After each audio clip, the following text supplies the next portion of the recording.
Land property Godavari नदी की property में सोसाइटी को दे दिया सर 6.5 एकड़ था लैंड जीवो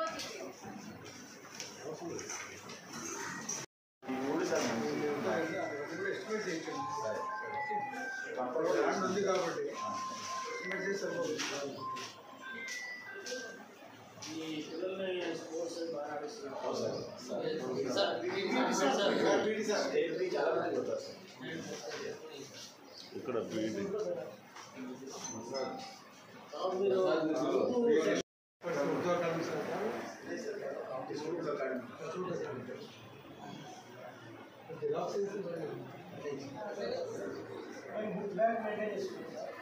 लास्ट इयर కూడా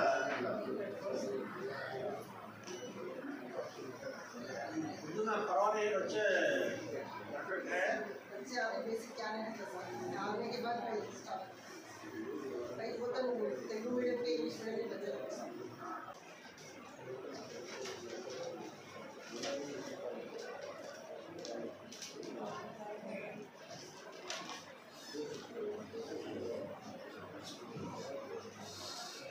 రెసిడెన్షియల్ స్కూల్స్ తిరిగా మొత్తం మైనారిటీస్కి సంబంధించిన 12 రెసిడెన్షియల్ స్కూల్స్ ఉన్నాయి.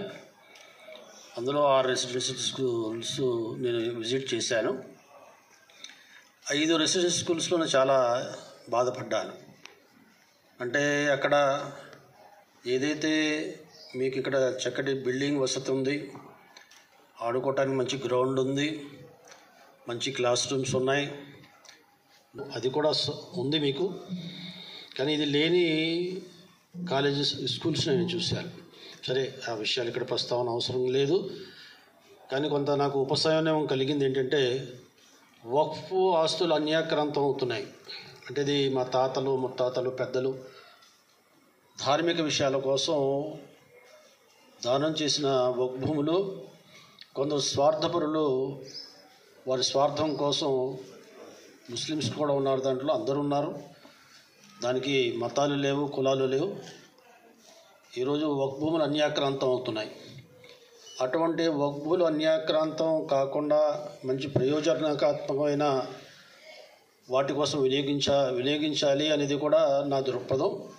ఈరోజు బుడి మసీదుకి సంబంధించిన వక్ఫ్ ఆస్తికి సంబంధించిన 6 ఎకరాలు ఆ భూమిలో ఈరోజు స్కూల్ పెట్టడం చాలా సంతోషకరమైన విషయం. ఎవరైతే దాతలు మరి ఈ భూమిని దానం చేశారో ఈరోజు విద్య కోసం ఉపయోగపడే పరిస్థితి ఇది వచ్చింది. ఇది ఒక మంచి నాంది, మంచి స్ఫూర్తి. కాబట్టి భవిష్యత్తులో కూడా ఎక్కడైతే వక్ఫ్ ఆస్తులు ఖాళీగా పడి ఉన్నాయో వాటిని కూడా విద్యా వ్యాప్తి కోసం ముఖ్యంగా వాటిని ఉపయోగించడానికి మనం ప్రయారిటీ పెట్టుకోవాల్సిన అవసరం ఉంది. కాబట్టి విద్య లేనిది మనిషి వింత పశువు అన్నారు. పశువు అనలే, వింత పశువుని ఇప్పటివరకు మనం చూడలేదు. కానీ విద్య లేకపోతే వింత పశువులా మారిపోతాడు మనిషి.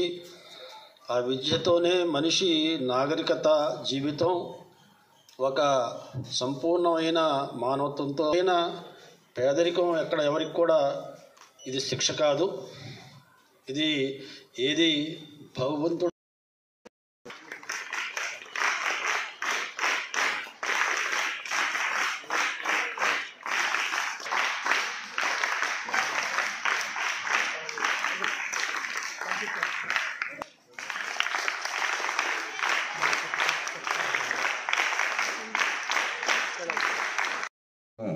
Seventh class, 8th class, 9th class ఒక్కొక్క సెక్షన్ మాత్రమే ఉన్నాయి. వాటిని 2 సెక్షన్లు తీసుకొని మైనారిటీ విద్యార్థులకు సంక్షేమం కొరకు లేదా వారి యొక్క విద్య కొరకు మేమంతా కూడా మా ఉపాధ్యాయ బృందం తప్పనిసరిగా వాళ్ళకు కృషి చేసి మంచి ఫలితాలు తెస్తామని చెప్పి మీ అందరికీ కోరుకుంటున్నాం సార్. ప్రార్థిస్తున్నాం.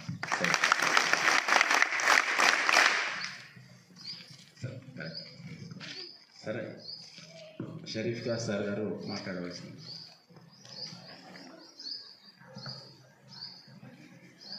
ఇక్కడ ఏపీ రెసిడెన్షియల్ బాయ్స్ హై స్కూల్కి విచ్చేసిన మన అదేవిధంగా పిల్లలందరికీ, ఆఫీసర్లందరికీ, స్కూల్ పిల్లలందరికీ ఈరోజు నా నమస్కారం. ఈరోజు ఇది షెడ్యూల్ పెట్టుకుని సార్ ఈరోజు ముఖ్యంగా ఈ స్కూల్స్కి రావడం మన అదృష్టం, చాలా అదృష్టం. దాంతోపాటు మన ఆనరబుల్ డిస్ట్రిక్ట్ కలెక్టర్ గారు కూడా వచ్చినారు. ఆయన మంచి ఒక అమూల్యమైన సమయాన్ని కేటాయించి సార్ ద్వారా వచ్చి మనకు దగ్గరగా ఈ బిల్డింగ్లో ఉన్నారు సార్. తమరికి ఒక రిక్వెస్ట్ ఏమి సార్, ఇక్కడ ఉన్న ల్యాండ్లో, ఈ గ్రౌండ్లో అప్గ్రేడ్ స్కూల్ కాబట్టి ఇంటర్మీడియట్ కూడా ఇక్కడే కన్స్ట్రక్షన్ చేపిస్తే బాగుంటుంది సార్. మనకున్న సెంట్రల్ స్కీమ్స్లో ఈ పిఎంజేవీకే కింద ఈ జూనియర్ కాలేజ్ కూడా ఇక్కడ కన్స్ట్రక్షన్ చేయొచ్చు సార్ మనము. ఆ తర్వాత ఈ స్కూల్ పిల్లలే ఎక్కడికి పోకుండా మళ్ళీ ఆ కాలేజ్లోనే అడ్మిషన్స్ తీసుకుంటారు కాబట్టి ఈ స్కూలు కాలేజీ రెండు సక్సెస్ఫుల్గా జరుగుతాయి సార్. ఈ మైదానంలో ఒక 3.5 acres ఇంకా ల్యాండ్ ఉంది సార్. ఆ ల్యాండ్లో మనం బిల్డింగ్ కన్స్ట్రక్షన్ చేయొచ్చు సార్. అదేవిధంగా ఈ రెసిడెన్షియల్ స్కూల్ వాళ్ళకు వక్ఫ్ బోర్డ్ తరఫున ఒక వెబినార్ అనే పిల్లలందరికీ ఉదయపూర్వక నమస్కారాలు. సో ఇప్పుడు మీ ప్రిన్సిపల్ గారు చెప్పినట్టుగా, so 10th class 8th to 10th నేను కూడా రెసిడెన్షియల్ స్కూల్లో చదివాను. సో ఈ సిట్టింగ్ అరేంజ్మెంట్ చూస్తూ ఉంటే మేము కూడా ఇలాగే కూర్చునే వాళ్ళం అప్పుడు ఆ టైంలో 8th, 9th, 10th. సో ఈ స్కూల్లో ఇప్పుడు సార్ చెప్పినట్టుగా, అడ్వైజర్ గారు చెప్పినట్టుగా చాలా వరకు ఫెసిలిటీస్ అన్నీ ఉన్నాయి. బట్ ప్రిన్సిపల్ గారు ఒక 2-3 అడగడం జరిగింది. ఒకటి కాంపౌండ్ వాల్ గురించి, అలాగే డార్మెటరీ, కిచెన్, ఎస్పెషల్లీ కిచెన్ అడిగారు, ఈ డైనింగ్ హాల్ అడిగారు. సో ఈ రెండింటికి ఎస్టిమేట్స్ వేయమని చెప్పాం. సో అవైలబుల్ ఉన్న ఫండ్స్లో నుంచి వీటిని శాంక్షన్ చేయడం, లేదంటే గవర్నమెంట్ నుంచి నిధుల కోసం ప్రయత్నం చేస్తాం. సో ఇప్పుడు అదొక పార్ట్ అయితే, మీ బోర్డు చూసాం ఇప్పుడే, మీ 10th class achievements it is really 100% pass. చాలా సంవత్సరాలు 100% పాస్ ఉంది ఇక్కడ స్కూల్లో. అలాగే మ్యాక్సిమం మార్క్స్ కూడా చాలా బాగా వచ్చాయి. సో ఆ సీనియర్స్ అందరు కూడా మనకి స్ఫూర్తి. మీకు అందరికీ జీవితానికి సంబంధించి ఒక ఆసరా, మీకు కానీ మీ ఫ్యామిలీకి కానీ మీరు ఆ ఆసరా, లేదంటే మీరు ఆ రెస్పాన్సిబిలిటీ తీసుకోవాలంటే మీ చేతిలో ఏదో ఒకటి ఉండాలి. ఏదో ఒకటి అంటే ఏముంటుంది, జనరల్గా అందరికీ డబ్బున్న వాళ్ళకి ఆస్తి ఉంటుంది, లేదు పొలాలు ఉంటాయి. సో మన పేదవాళ్ళకి ఏ విధంగా ఏముంటుంది, ఆస్తులు ఉండవు. కాబట్టి ఒకే ఆస్తి ఏంటి సంపాదించాల్సింది మనం ఫస్ట్ ఈ టైంలో, ఈ ఏజ్లో చదువుతోనే ముందుకెళ్తాం. చదువుకున్న తర్వాత ఫ్యూచర్లో ఏమవుతామన్నది మీ యొక్క శ్రమ, మీ దాన్ని బట్టి ఆధారపడి ఉంటుంది. సో ఇప్పుడు చెప్పినట్టుగా ఒక ఉద్యోగమే కాదు, బిజినెస్ మెన్ కావచ్చు, ఎంటర్ప్రినర్స్ కావచ్చు, ఇంజనీర్స్ కావచ్చు, చాలా ఆప్షన్స్ ఉన్నాయి. ఇంకా మీరు 10th class అయిపోయి, ఇంటర్ అయిపోయి, మీరు డిగ్రీ అయిపోయి బయటికి వచ్చేసరికి ఇంకా చాలా చేంజెస్ వస్తుంది సొసైటీలో కానీ, ఈ జాబ్స్ దీంట్లో కానీ, ఫీల్డ్లో కానీ. సో అది అన్నిటికీ బేస్ ఏంటి, మీ చదువు, మీరు చేసుకునే ఎడ్యుకేషన్. సో ఎవ్వరూ ఫెయిల్ కాకుండా 10th classలో 100% పాస్ కావాలి, మంచి మార్కులతో పాస్ కావాలి, మంచి నాలెడ్జ్ సంపాదించుకోవాలి. ఇది మెయిన్గా మీరు గుర్తుపెట్టుకోవాల్సింది. సో ఈరోజు మీరు ఇలా ఉన్నారు, రేపు పెద్దగా అయిన తర్వాత మీరు కొద్దిమంది పూర్ పీపుల్కి హెల్ప్ చేసే స్థాయికి మీరు చేరుకోవాలని చెప్పేసి నేను కోరుకుంటున్నాను. సో మీలో ఎంతమంది ఇది ప్రయత్నం చేస్తారు, ఖచ్చితంగా అచీవ్ అవుతారు, హ్యాండ్ రైజ్ చేయండి. సో ఇన్షాల్లా చెప్పారు. డెఫినెట్గా అందరూ ఆ స్థితికి మీరందరూ చేరుకోవాలని చెప్పేసి ఆశిస్తూ ముగిస్తున్నాను. Thank you.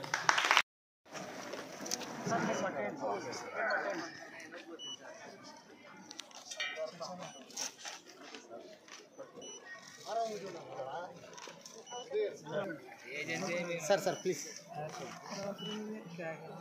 సార్